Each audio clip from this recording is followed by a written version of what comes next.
Hello everyone and welcome back to the channel. I hope you're all well. Thank you so much for watching. It's match day eve, but the first part of this video, it's going to be in two parts. It's not about our opponents at St James's Park tomorrow in the Seagulls. No, I want to talk a bit about EddieHowe's press conference this morning because, as we all know, it's been over 2 days, yesterday and today. It's been the Matfen Hall Summit, as it's been designated. I've called it the Matfen Hall Summit, like they're all meeting at the top of Everest or somewhere. But no, it's the usual end of season meeting, even though technically it's not the end of the season. The end of the season will be at Fulham in a few weeks' time.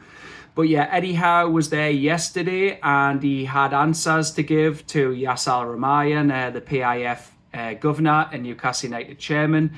He was accompanied as well by David Hopkinson, the CEO, and sporting director Ross Wilson to give answers on why this season has been so poor from a league perspective. I'm not going to argue that the cup runs have been good and were eliminated by the team you'd probably expect to eliminate in both domestic cups, Manchester City, and in the Champions League we've done a good fist of it against Barcelona in the first leg, and then the first half was good as well at Camp Nou before the destroyed were in the second half when it was the ultimate collapse. But yes, I think it's been masking a poor league season. Look, I'm not going to go through my reasons why I have doubts over EddieHowe, but it feels like he came out fighting again today, like he did before we played his former club Bournemouth a couple of weeks back. And he talked like a man who thinks he'll be here next season.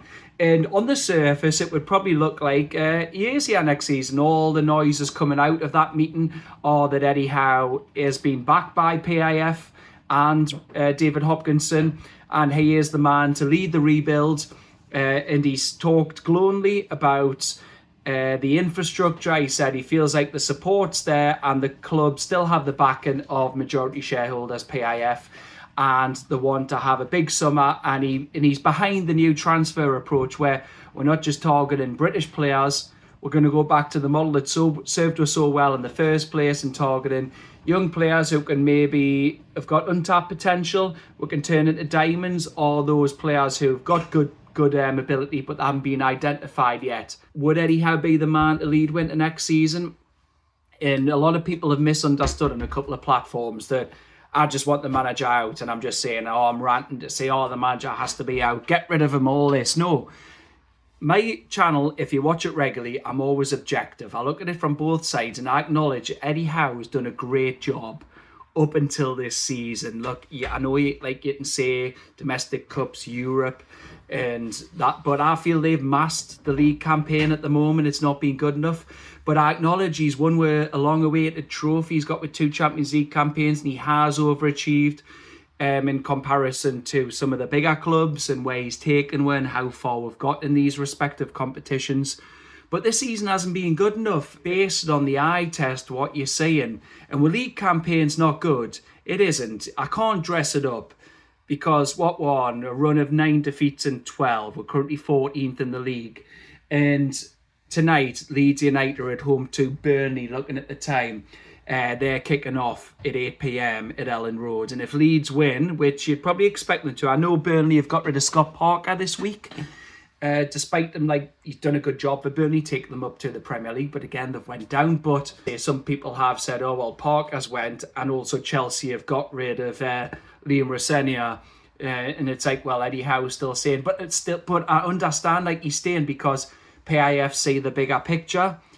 But yeah, with 9 defeats and 12, and if we could drop to 15th tonight, and then if we lose to Brighton tomorrow, who were eternal torturers, then that'll be 10 defeats and 13. And then if we end the season with another 4 defeats, that takes it to 13 defeats in 16 games. And you think, in any walk of life, if I'd done a good job at work for 4 years and then in my 5th year I decided to just go, I don't care, and done everything wrong, I wouldn't expect to rely on my past achievements to stay in a job.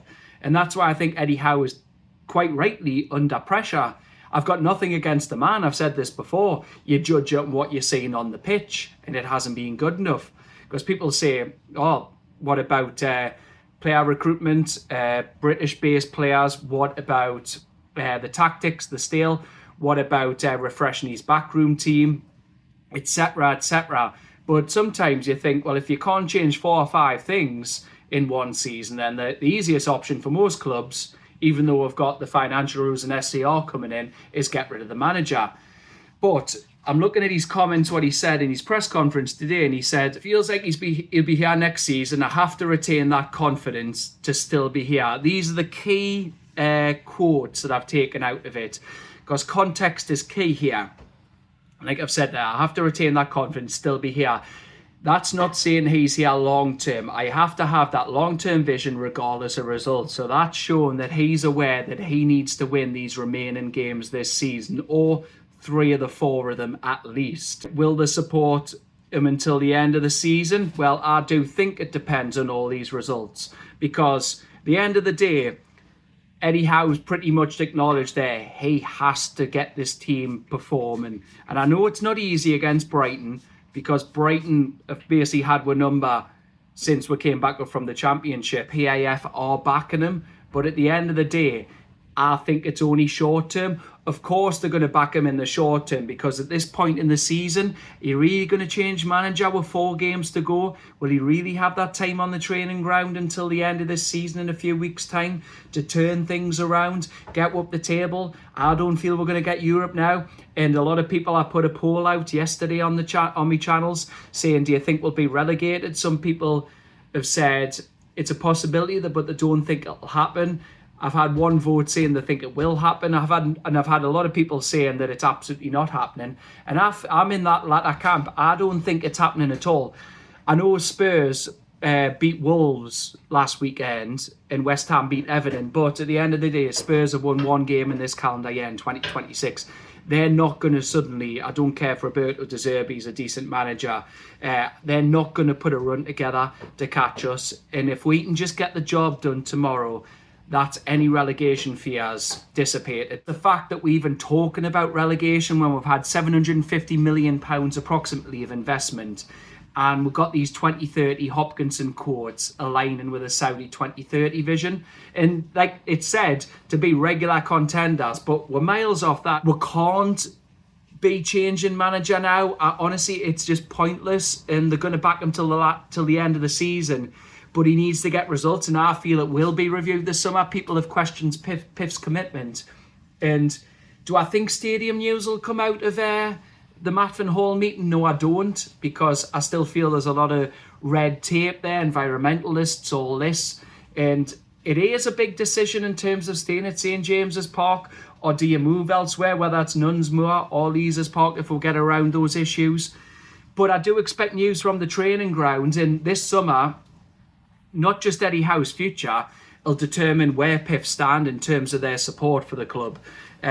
Will they announce training ground news that we've acquired the land up at Woolsington, and then it shows them we've got elite facilities there coming that'll attract players, keep the best players up. It's not just that as well in terms of sponsorships. They've announced the £10 million Sodexo deal, but I done a post a couple of days ago. The Sodexo deal is nothing new. I mean, the £10 million all well and good, but in 2008 we signed a £38 million deal when Mike Ashley was owner. I know we all dislike him for how he ran into the ground, but handled the club's hospitality and catering. They still do the premium boxes, the Moncur Suite at St James's Park. They do all the food and drink on the concourses, like we'll all be at St James's Park tomorrow. But it's shown Hopkinson's backing up his words. We've got the deal for Knox Hydration coming in for Darsley Park on the 1st of July. Now we've got Sodexo, but the proof will be in the pudding this summer. Piff have talked a big game about Project 2030, but the need to put their actions where the mouth is. And you know what? Coming back to Eddie Howe, though, like I've said, I support Eddie Howe. I desperately want him to turn it around. But what I've seen this season, it hasn't given us any faith that he can. I want him to be proactive. I want him to have good in-game management. I know we've had issues with the squad and injuries, but all squads have injuries. I just hope Eddie Howe can turn it around, because he has been successful for it. I'm not denying that. Do not misunderstand us. But I'm just judging what I'm seeing in the games this season as a paying fan who goes to games. In these next 4 games, I feel he does need to win at least 3 of them, possibly all 4. but I want him to turn around. None of us Newcastle fans want we to lose games. That poll that was put out by Toon Polls, and some people said, I hope we'll lose all the remaining games to get rid of Eddie Howe. That's just ridiculous. You can't want your club to lose games. We want the best for Newcastle United. I want Eddie Howe to prove me wrong. So tomorrow, it'll be a big chance for him to do it. I want to be proven wrong. I hate being negative about it. I want Newcastle United to be successful.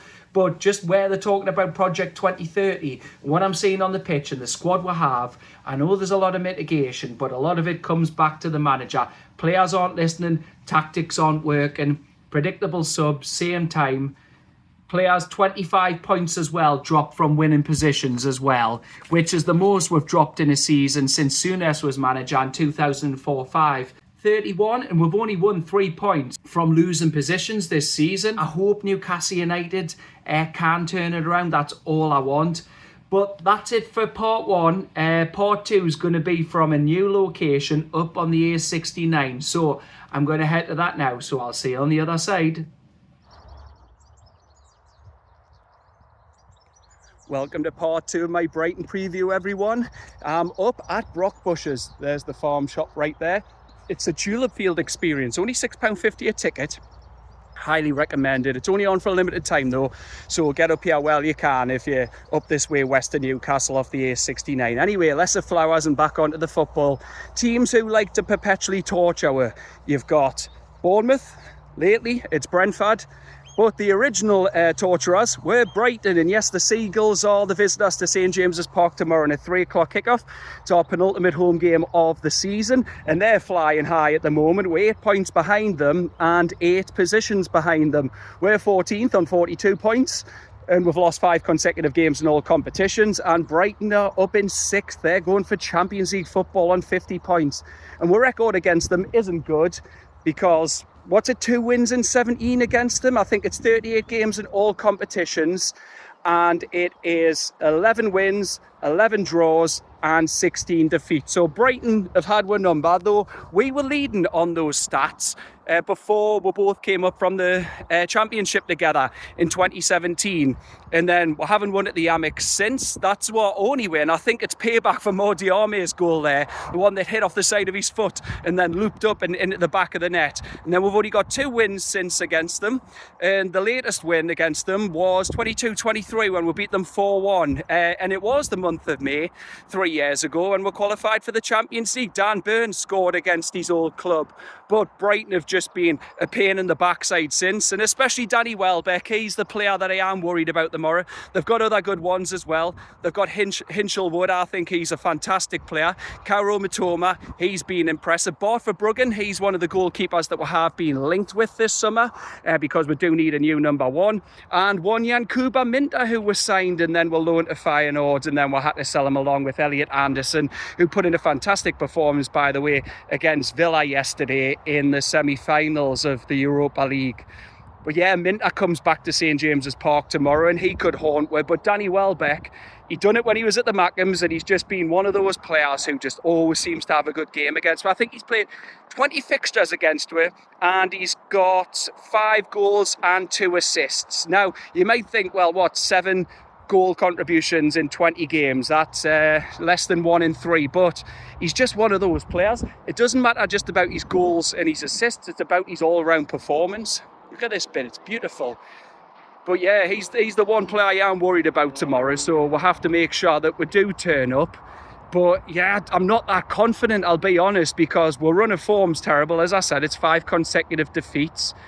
We thought we'd turn it around with having no midweek games after the international break, but then we went and lost them all. So the mood's not good at the moment. Look, I know people have said that we played better at Arsenal. I said the same, but you know what? I've had to think about that since, and it just feels bad saying that, because I'm saying we played good at Arsenal, but it's not a very high bar to start from, is it? So yeah, we're just...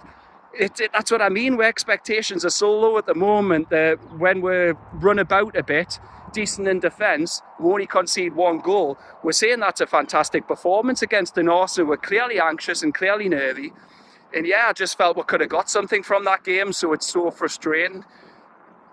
But what do I expect for tomorrow against these? Well, Fabian He's going for Brighton's first double over. I know he wasn't manager at the time, but he's going for Brighton's first double over since the 2021 season.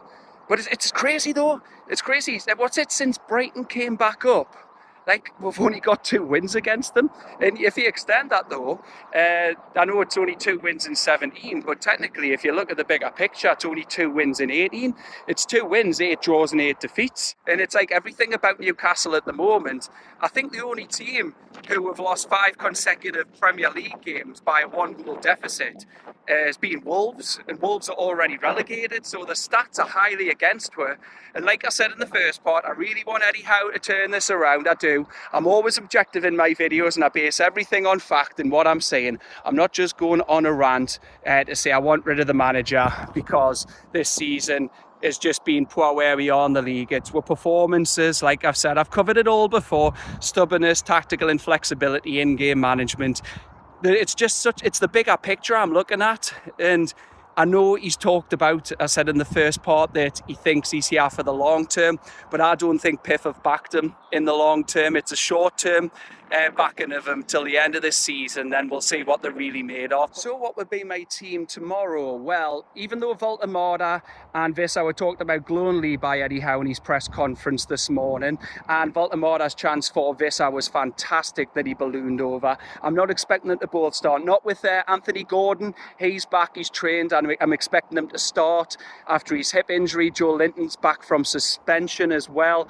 We're still missing Livramento and Kraft and Share. So my team would be Nick Pope in goal. Look, Nick Pope's going to be number 2 next season if we'll get a number 1, and it's pointless playing Ramsdale when Pope's come back in because Ramsdale's deal's not being made permanent. He's going back to St Mary's. So Pope would start in goal, even though he was lucky when he brought down Gyökeres to stay on the field, but it was the outfield players who didn't deal with as a shot.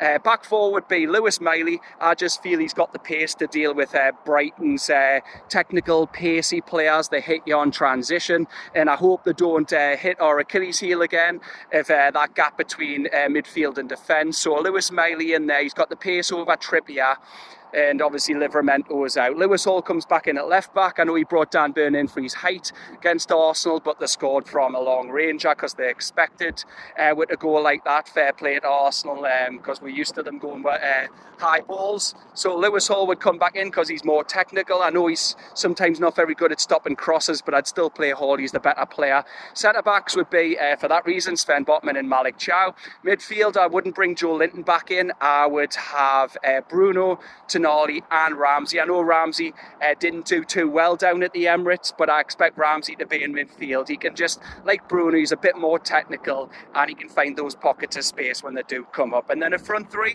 Alanga was terrible in his last home game, so for that reason I'd bring in Jacob Murphy. Neither of our right wingers are good, but what can you do? So I expect them to start on the right because Gordon's back, but he doesn't like playing, as we all know, on the right hand side. Left hand side, I expect it to be Anthony Gordon. I do. I think Gordon will come back in on the left, even though I know a lot of fans are a bit indifferent towards him, how he's feeling about his future at the moment. And then it's centre forward. I don't think it'll be Vissa. I think it'll be Nick Voltemada. Just the way he talked about him. I know I said before he talked about them glowingly, but I don't expect them to start. I meant as a parent, so I think it'll be Voltemada. I would give Voltemada a chance. He's great in that role. Whether as a striker he hasn't scored in 16 games, but he's only played 597 minutes and he scored 7 in 14 when he first came here. So give Voltemada a chance because the stats back him up. And what am I going for? Well, I'm going to go for a positive-ish result for Newcastle. I'm not expecting it to win because Brighton seem to have a number. But if EddieHowe's to turn it around and lift the pressure on him, and he wants to back up his words, he said this morning. He thinks he's got a long-term future here, then he needs to get a result. I don't think it'll be a win, but get some positivity back, and I think Newcastle United will get a 2-2 draw against Brighton. But I do expect Welbeck to score because he always scores against it. But that's it from me for now here at Brockbushes up in Northumberland. Thank you so much for watching. If you have liked this video, please drop it a like. If you like the tulips, please drop it a hype. You can subscribe to the channel and also jump in the comments if you want to discuss anything I've talked about on today. today's video. And I will see you on the next one when I'm leaving St James's Park tomorrow to reflect on what will hopefully be a positive result against Brighton eventually for Newcastle United. So enjoy the rest of your night, everyone, and I'll see you tomorrow. Bye bye.